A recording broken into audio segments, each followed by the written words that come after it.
Hello, everybody, and welcome to episode 110 of Sports Speak. Hope you're doing well. Happy Friday. I'm Kalegi. And I'm Tim Moore.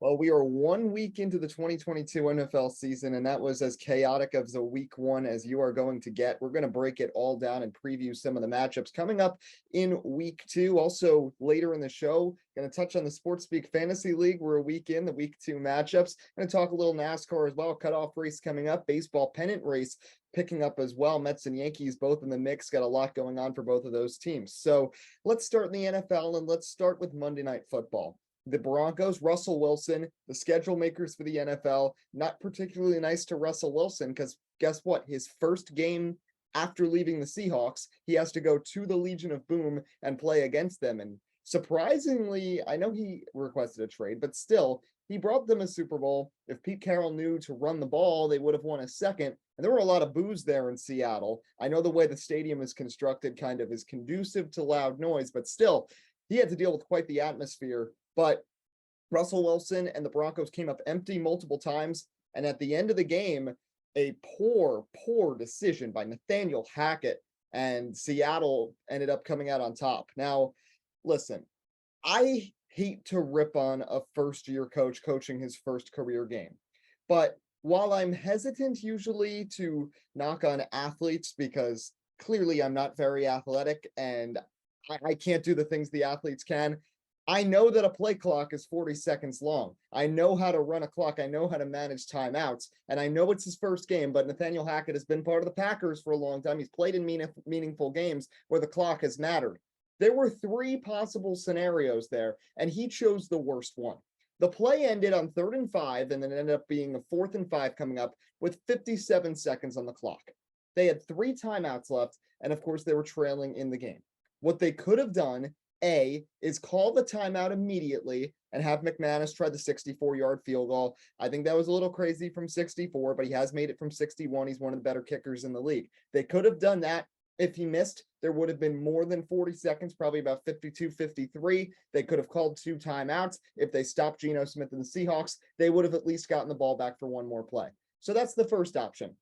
Number 2, you could have, trusted the quarterback that you just spent all this money for, and a quarterback that's a Super Bowl champion, 9-time Pro Bowler in Russell Wilson, you could have given him a shot on 4th and 5. I think he could have probably gotten those 5 yards. And even if he didn't, if they ran a quick play, 40 seconds, they would have had all 3 timeouts left. And then they could have stopped the Seahawks and stopped the clock 3 times, gotten the ball back with 20, 25 seconds. And who knows what could happen because Russell Wilson has led the second most game-winning drives in the NFL over the past decade.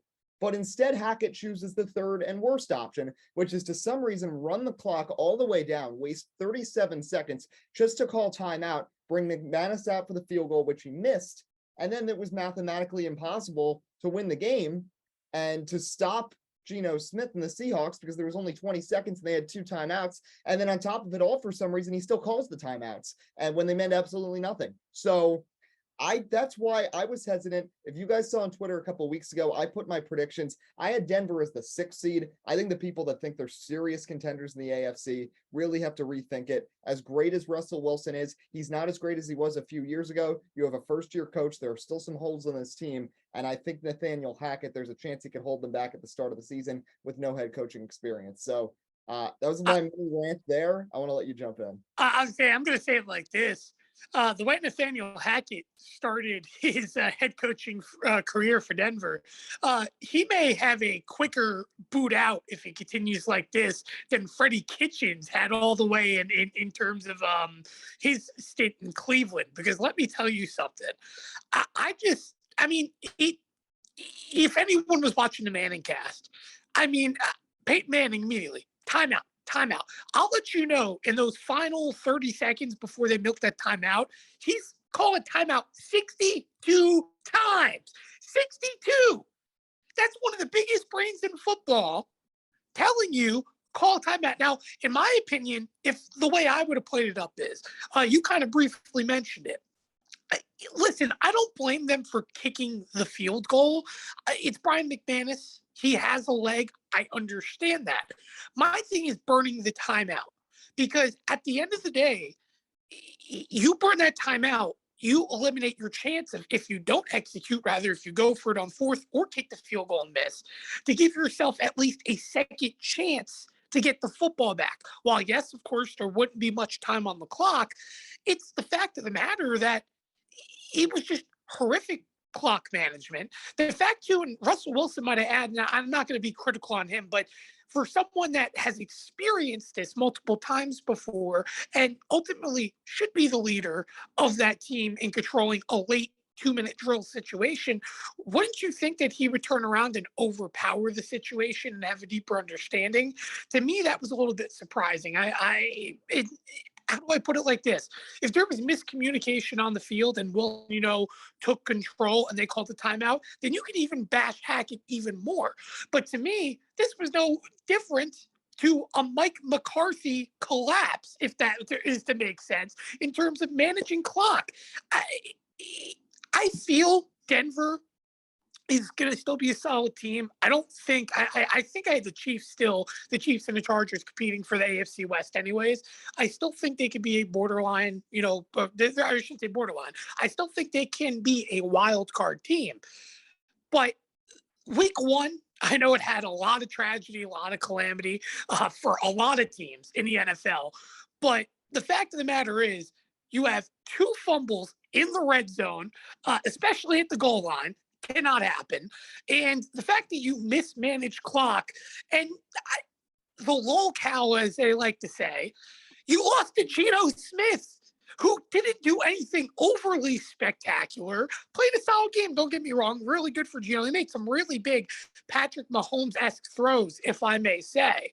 But when it's all said and done, you lost to a quarterback that has done nothing relevant in his NFL career as a starter. So what are you doing, Denver? You can't have this happen. And listen, it's losses like this that lose the locker room, just like how they talked about in the Dallas game with Dak Prescott, how everything is now going to be centered around his injury. You can eliminate yourself throughout an entire season. Not that one game decides you, but it's moments like that early on in the season that can depict the future. And for Denver, they need to turn it around quickly, because the way they lost and all these turnovers in critical moments can really be the telling tale of what this team can look like later on throughout this season. Yeah, and one last point I want to make. Let's not forget they're in the toughest division in football. And last night was quite the demonstration of that. The Chiefs and Chargers both looked fantastic. Who knew the defense was as good as what we thought it was going to be? Mm-hmm. Let's be honest. I know Steve Spagnuolo was a very strong defensive coordinator, especially with his time in New York. But I never would have thought that they would have been able to outcompete the Chargers defense, throughout the game. And the Chargers defense, all the hype. I know last year, of course, they were very underwhelming, but you bring in Khalil Mack, you have this dominant pass rush. We knew this team was going to be very good. And for the record, they didn't play as bad yesterday either. The Chargers defense wasn't that bad. It just shows how good of a team Kansas City is overall, which again is what's going to make this AFC West intriguing. And I also do want to say this before you get into it, Eddie. I want to give some credit as well to Justin Herbert. Playing through a broken rib, senior, that last drive, very Matthew Stafford-esque, if I must say, in regards to the fact that you can just see his left arm, either way, drooping where the ribs are, and he's just hucking it downfield, making big throw after big throw. It's a shame that obviously the Chargers in that situation weren't really going to win, because they just didn't have the time left. But, man, you got to give them credit. Justin Herbert is a baller, and I hope that he didn't risk any further injury through that whole thing, and I hope he'll be back. I just hope that those broken ribs heal relatively quickly. Yeah, for sure. And it was just a crazy game. And the Chiefs showing that even without Tyreek Hill, that offense is still very, very dynamic. They're 2-0. Great offensive performances against 2 playoff caliber teams in the Cardinals and the Chargers. Well, you alluded to it a couple of minutes ago. Let's get into the NFC East. Before we deal with your delusions with the Giants because they beat the Titans, let's talk about how now the whole NFC East is completely shaken up because Dak Prescott could miss half the season, injured late in the game against Tampa Bay. That's what Jerry Jones thinks, though. He won't put him on IR because he thinks, Dak's going to fight back in less than 3 weeks to turn around with the broken hand and still play quarterback. Jerry Jones is delusional, and that's not me. I always, I never was critical of Jerry Jones, but man, Get your head out of the rocker. You want to risk a quarterback you spent hundreds of millions of dollars on to force him to come back quickly from an injury? Let's be honest, with hand injuries, to be in all likelihood not 100%, but turn around and hurt himself even more. It just doesn't make sense to me. Yeah, I don't understand it, but the fact of the matter is this: the Cowboys are going to be without Dak Prescott now for a bit of time at least, and Cooper Rush is their quarterback. And unfortunately for them, the hardest part of their schedule is really these first few games of the season. Now they have to turn around and play the defending AFC champs and the Bengals, who are going to be as hungry as ever to win after what happened in that game against the Steelers last Sunday, which we'll get into next after this. But, for the Cowboys going forwards with Cooper Rush at quarterback, clearly Ezekiel Elliott is not the same. They still have Mike McCarthy holding them back. Outside of CeeDee Lamb, they don't have many valuable targets and weapons on the offense. And outside of Micah Parsons, this defense isn't that great either.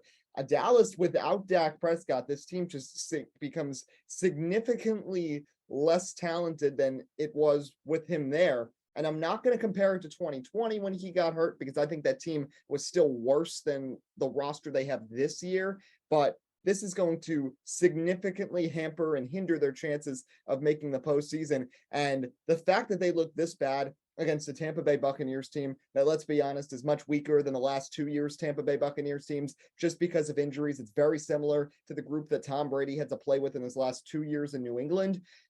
That's not good. And to be able to lose in that fashion against Tampa Bay, not good. And to lose at home to Tampa Bay, not good. And now you got the Bengals coming up. You play the Eagles in just a few weeks, and you're not going to have Dak Prescott likely for either of those games. So does this kind of change what you see happening in the NFC East?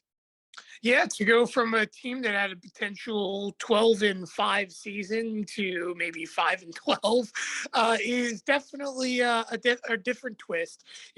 For Dallas, it's really a downhill battle from this point, because rather whenever you get Dak Prescott back, your receiving core still was not fully healthy. Of course, they still didn't have Michael Gallup through week one, through all that. And while Dalton Schultz hasn't looked bad now, you got to think that both him and CD are going to get a lot of pressure to really step up and make big plays, considering Cooper Rush is the player under center. And we all know he did not look spectacular in his opportunities either. It's unfortunate for Dallas in regards to the fact that this is a team that had potential to maybe build a little bit of an upside, but they're just kind of at a standstill, because in my opinion, this team didn't get better, didn't get worse. It's kind of the same as last year. Of course, they lost some key guys, but in terms of talent-wise, it's still very similar to last season. And the fact of the matter is, again, I'm always a big advocate of complacency. While I still felt their complacency could win them the NFC East, I'm going to be honest, they threw it all out the window now, because here's the thing. You mentioned they played two hard opponents. Obviously, they played Tampa, lost week one, Cincinnati this week. If they turn around, if I'm being honest, and get dominated, because let's not forget, Joe Burrow played one of the worst games of his career last week. And that's a whole topsy-turvy game of its own. But he's going to be coming back firing this week, with determination.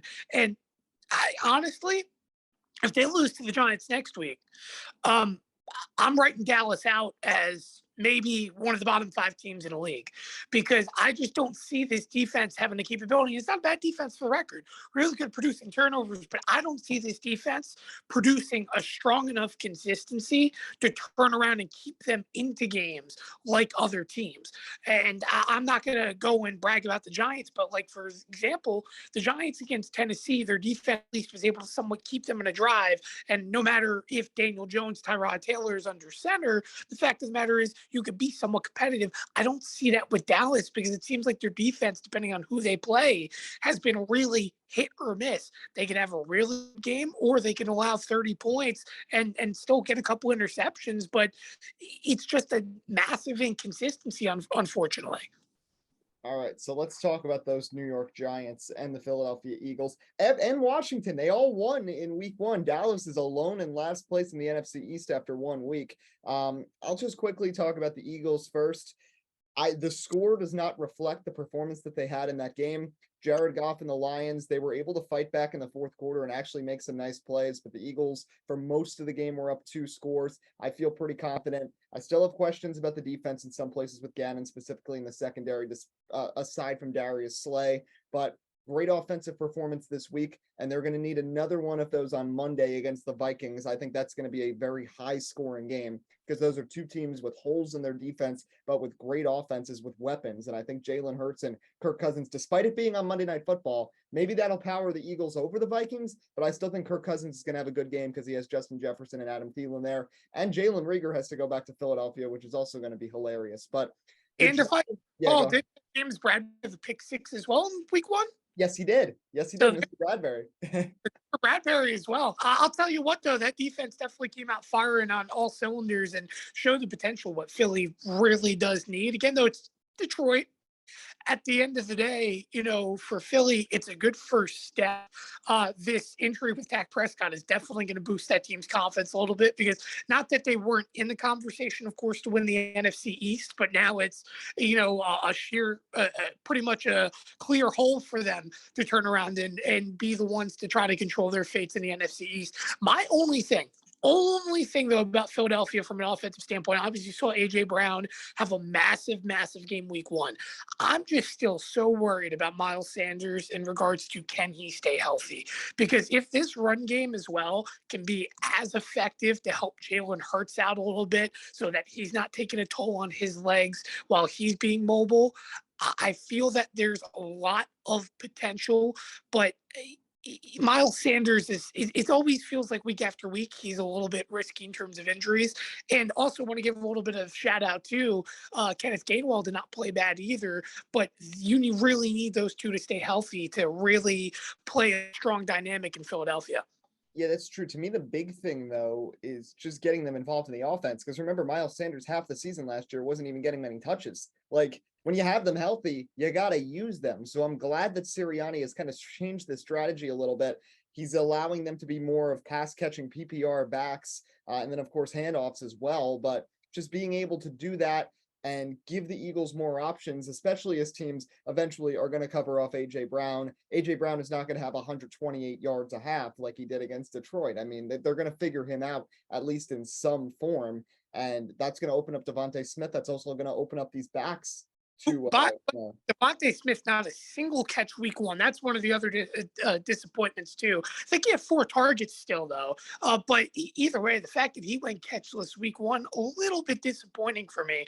But again, good offensive game for Philadelphia. And again, score, like you said, doesn't really reflect how good of a team they played defensively through and through.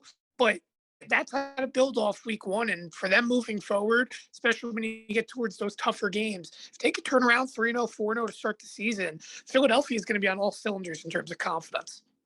Now the Giants are 1-0 right now. I don't see them as we said at the beginning of the season. I don't see them going much further than that. But you were right; they did win week 1.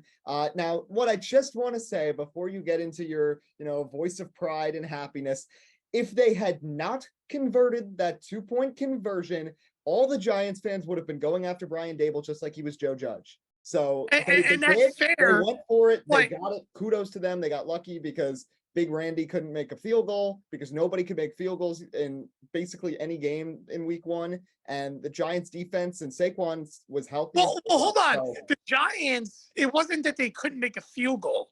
They butchered a low snap to open up after the first Saquon Barkley touchdown, where ultimately it ended up taking a one-hopper over the snapper, and they had to retrieve it around the 50-yard line to ultimately blow the play dead.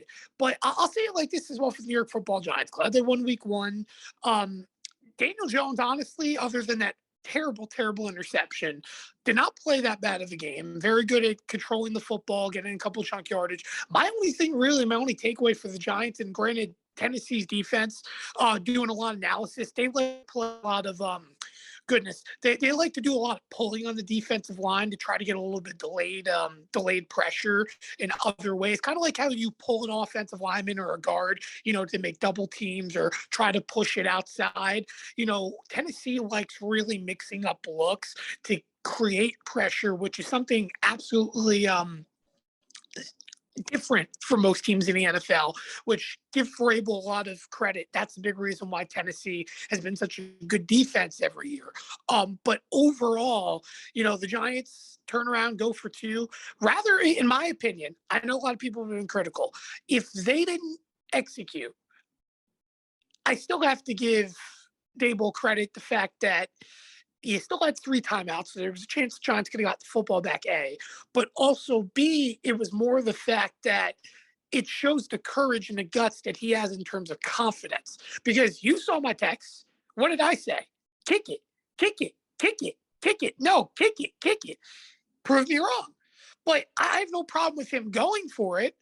But it's the fact of the matter of that sets the tone week one. Rather they miss the field goal or not on Tennessee's end, you have to establish confidence with the locker room. And the fact that he looks so connected with that group, no matter how they do this year, gives me confidence that I know the Giants have the proper coach under the helm and the proper organization.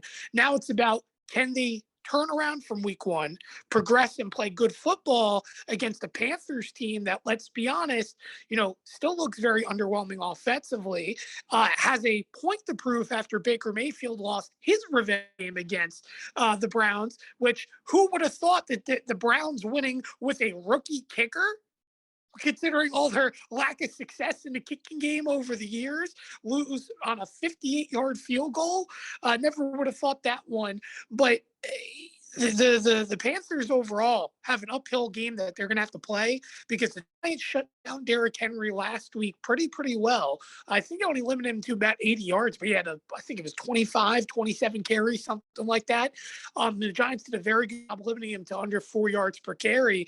Christian McCaffrey played a really horrendous game week one, and did not really have a lot of stuff on the ground. He had a couple, exceptions like he typically does to help get some yards, but he needs to really turn around and have a good week, as well as Hubbard on that run game. And while Robbie Anderson had a good week one, I don't really see that happening in week two. Not that the Giants defense, is anything spectacular, but let's be honest, Robbie Anderson is hit or miss every other week. So I'm eager to see what Carolina does, but I just still don't think they're a better team than the Giants, in my opinion. But they'll prove me wrong, but I think the Giants start this, at least this campaign 2-0, and then we head to Dallas.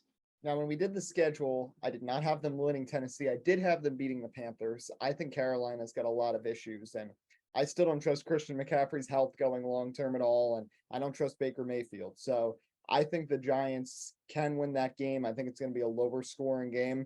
But the big question, I think, for the Giants is going to be the health of their own running back. Can Saquon Barkley stay healthy and contribute the way he did in week one? Because that was sensational how he played. He was like one of the highest scoring fantasy players of the week. And, if they can get that production from him, offensive player of the week as well. Mm-hmm. 170 rushing yards on top of, I think it was 20 something. He had about 198 yards overall. But either way, you put the ball in his hands. It's the fact that you could tell he's confident again. And I agree, health is going to be the big thing for Saquon Barkley moving forward. But the fact of the matter is that the Giants were able to rush for over 200 yards, control the game with Saquon. Matt Breida came in, made some really big rushes as well, in off downs for Saquon Barkley. And the fact of the matter is, you already saw Dable was going to turn around, even though I know it doesn't control the offense and it's really mostly Kafka calling plays.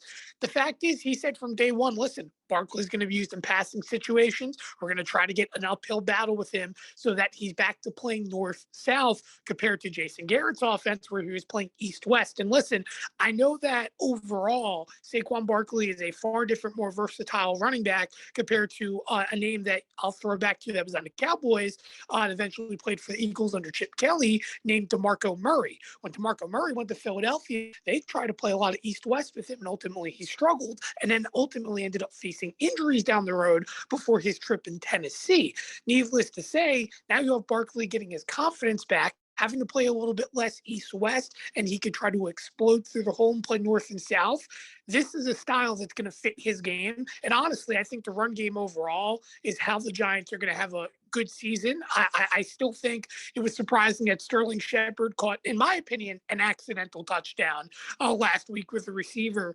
But the Giants have something there with that run game. And if you combine it with Daniel Jones playing to his strong suit of getting good, solid, soft completions for a little bit of yardage, the Giants can play on football, and Saquon Barkley is going to be the piece this year that decides it for the Giants. Because I really feel if he has a good year, I want to see him come back. I don't care how much money it is, but the fact of the matter is that Saquon Barkley is that guy when he's healthy, and he's showing that confidence back for the first time in over 2 years.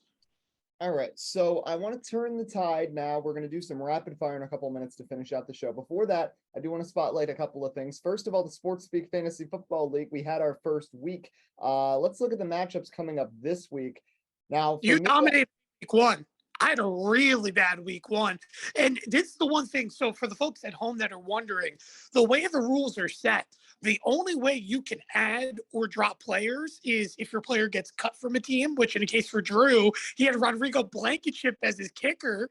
And he ended up picking up Dylan Carlson because Rodrigo Blankenship got cut from the Colts. But it's either if your player gets cut from an organization. Now, if you drafted a free agent, a little bit tougher because you can't change that as of right now. But if your player gets cut, if they get injured, you put them on the IR, pick up anyone in free agency, or if you have a bye week, you can turn around and cut a player that could ultimately fill that gap. Bye weeks don't start for a week, so we'll get to that time when we get there. But needless to say, for me, I'm stuck with a Browns defense. Graham Gano ended up setting week one, and we just didn't play offense like your receivers did throughout that first week at all. Yeah, I had AJ Brown and Devontae Adams as my two receivers, so I really can't complain. Hollywood Brown as my flex got me 14, so I can live with that. DeAndre Swift, who Zoe was like freaking out, why would I draft him? Because they're not going to run the ball. Well, She should have played Jared Goff. He had She played Aaron Rodgers. Jared Goff. Jared Goff padded some stats in the fourth quarter. See, I was helping her by making that move. I helped team Zoe freaking good, but I play her this week, which should be fun. But just to recap the final scores, I beat Tim in week one, 131 to 107. Poach took care of Ryan Mineker, 119 to 100, despite having Matt Stafford as his quarterback. A big time blowout in this one. Wait, who's the best ginger? Is that Drew? That's Drew. Yeah. He lost by almost 80 points to Andrew Bellows, 160 to 82. Drew had 4 injuries, if I'm not mistaken, go throughout that matchup as well. I'm pretty sure it was 4 players went down with an injury in that game. Yeah, Mike Williams, Higgins, the Packers defense had 0 points for him. Derrick Henry has only got 8 points against the Giants. He had Kyler as his quarterback. So Bellows, I think, had the most points of the week. Zoe by less than a point over Joshua Franks, 131 to 130. Despite if she had played Jared Goff, she would have won handily. But Aaron Rodgers got her 3 points, which was enough over Joshua Franks. And then Raheel blew out T-Glass 158 to 103. This week's matchups, let's take a look. So I play Zoe. She's currently got Aaron Rodgers as her quarterback. I'm favored to beat her by 3. Tim is facing off with Drew, and you're down 25-0 already because Mike Williams played really well last night. We'll be okay. I got Deebo Samuel to counteract. Poach forgot to take out Harrison Butker, so he got zeros from his kicker against Franks, and that's a close matchup right now. So that'll be interesting. Mineker is ahead of Raheel 1-0 right now because the Chargers defense had 1 point. And then T-Glass and Bellows, it's currently Bellows up 28-23. T-Glass got 23 out of Herbert.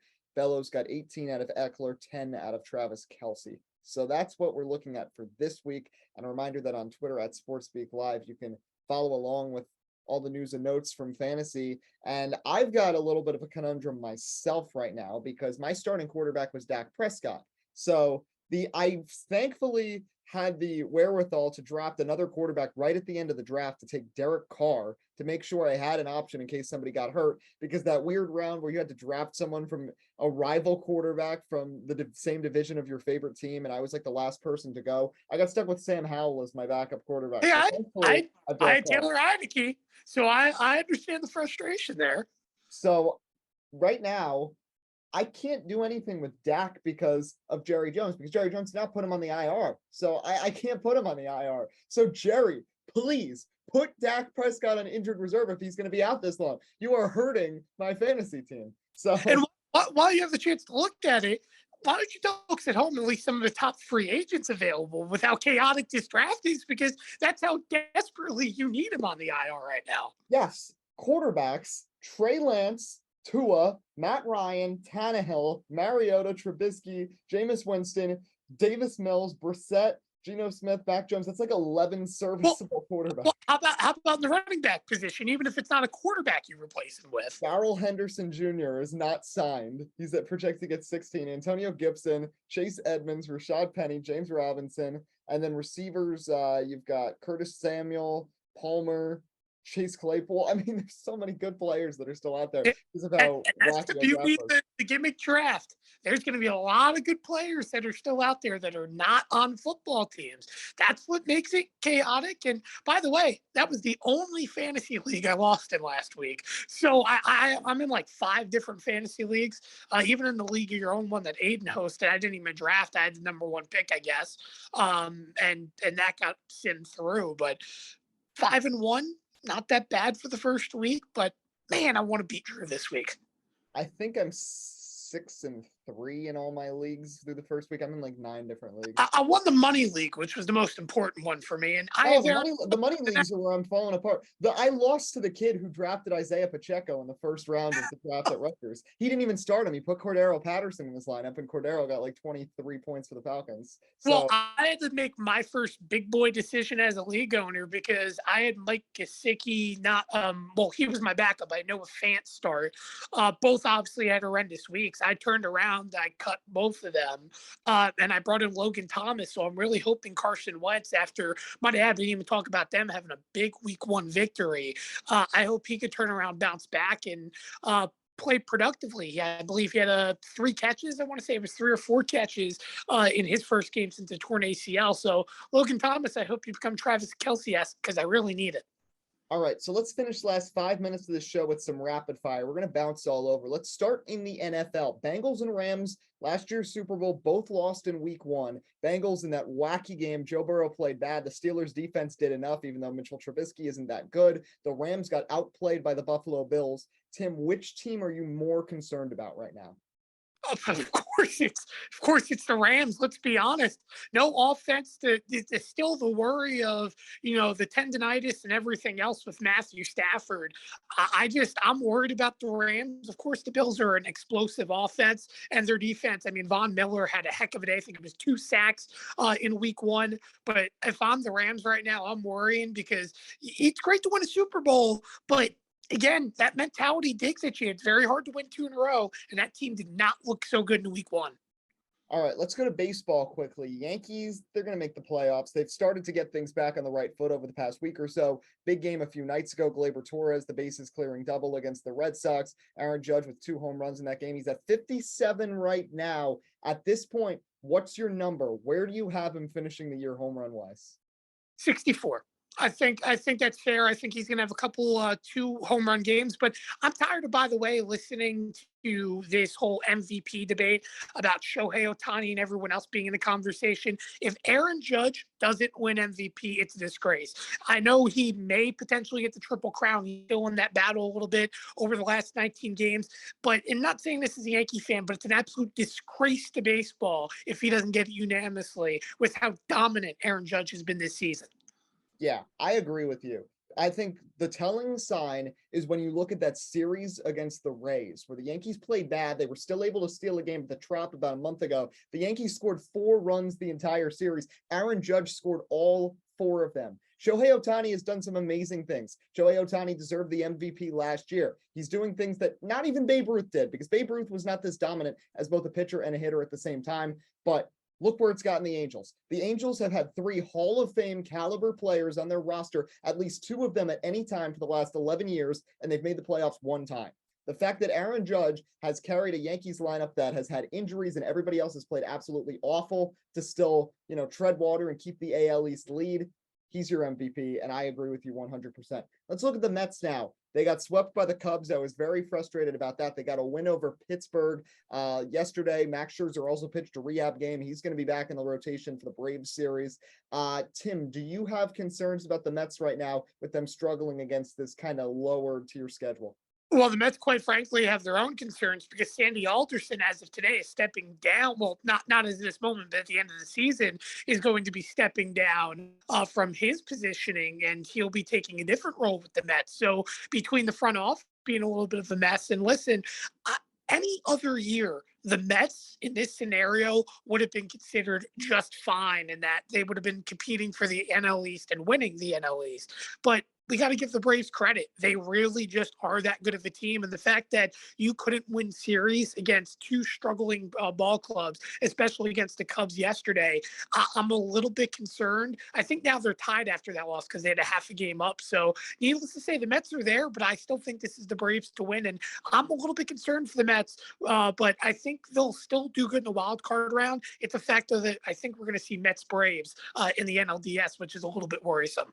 Yeah, I hope not. I hope they can hang on. They got the win over Pittsburgh. Fortunately, the Braves have been losing at the same time that the Mets have been losing too. They finally cooled off. So right now the Mets are hanging on, but a big series next week, and the Mets have it lined up. Scherzer, DeGrom, Bassett, the three starters against Atlanta, and I think Spencer Strider is going to be starting one of those games for the Braves. So that's going to be a fun series. Kyle Wright as well for Atlanta. 2 minutes. Let's finish with some NASCAR cutoff race this week at Bristol. I talked about it on my motorsports show at Rutgers. Personally, I see the four getting eliminated being Kevin Harvick, Chase Briscoe, Austin Dillon, and Daniel Suarez. I think Kyle Busch, now with the contract certainty, is going to run very well. There's probably going to be a couple of wrecks. I think Kevin Harvick is going to get very desperate. He's in a must-win situation. I think he's either going to win this race or wreck trying. So we all know what happened last year with Kevin Harvick and Chase Elliott. I know there's been concerns about the next-gen car on the short tracks, but I think this still will be a fun race and it'll be more compelling than what we saw at Martinsville and Richmond earlier in the year. But Tim, what's your quick predictions here for this Saturday night? I think Kevin Harvick's going to be out. I think it's going to be very hard. Might I add, this is the first time NASCAR is going to Bristol on the next gen. Of course, we saw them on the dirt, but that's much different compared to the oval. So this could be a lot of chaos. Just like how the first Martinsville race obviously wasn't chaos, but we thought it was going to be.